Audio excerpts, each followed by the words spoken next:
All right, section 10.4, random variables and expected value.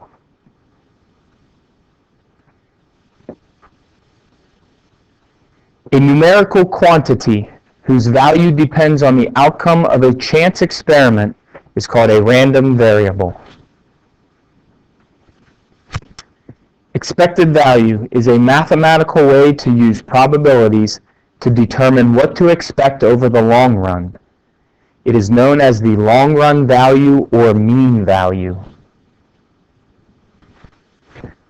Multiply each possible outcome by its probability and add these outcomes together to calculate expected value. The formula you see here, E of x, E stands for expected value, and the x stands for a particular outcome. The formula says sigma, which stands for the sum, meaning we're going to add everything up. Well, what are we going to add up? We're going to add up the product of each outcome times the probability of that outcome happening, which is exactly what the definition says up here. Multiply each possible outcome times the probability of it happening and add them together. Find the expected value for the outcome of the roll of one fair die. So what we are being asked to find is, in the long run, if you rolled one fair die over and over and over again, what is the average value per roll? So what we do to calculate the expected value, we take each possible outcome, which we know there are 6 possible outcomes on a fair die. 1, 2, 3, 4, 5, 6. Each possible outcome has the same probability, 1/6.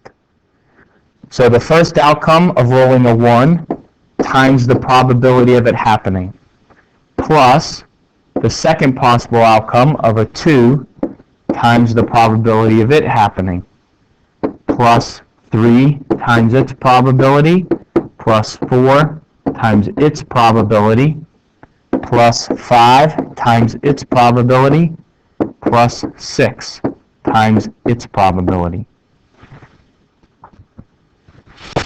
So when we multiply and add these all together, we come up with an expected value of 3.5.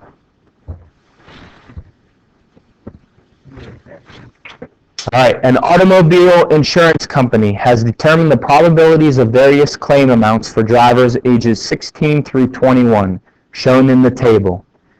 So we can see, if we look at the table here, we have the amount of claim to the nearest $2,000, and the claims range from $0 to $10,000. And then we have the probability of each of those claims happening.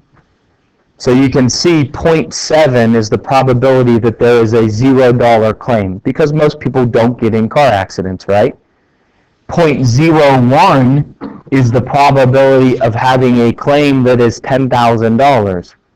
Well, that's a low probability because most people don't get in very expensive car accidents, right? And then we have, probabilities ranging within the middle here. So, with that information, we can calculate the expected value and describe what this means in practical terms. So, we take each possible outcome. So the first outcome is no claim. That is an outcome of $0. The probability of that happening is 0.7.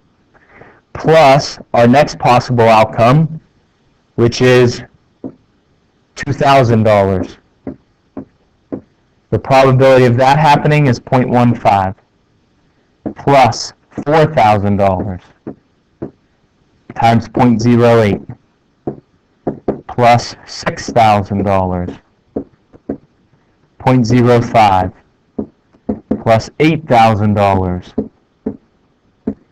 times 0.01, plus $10,000 times 0.01. So we multiply and we add, and our expected value comes out to be $1,100.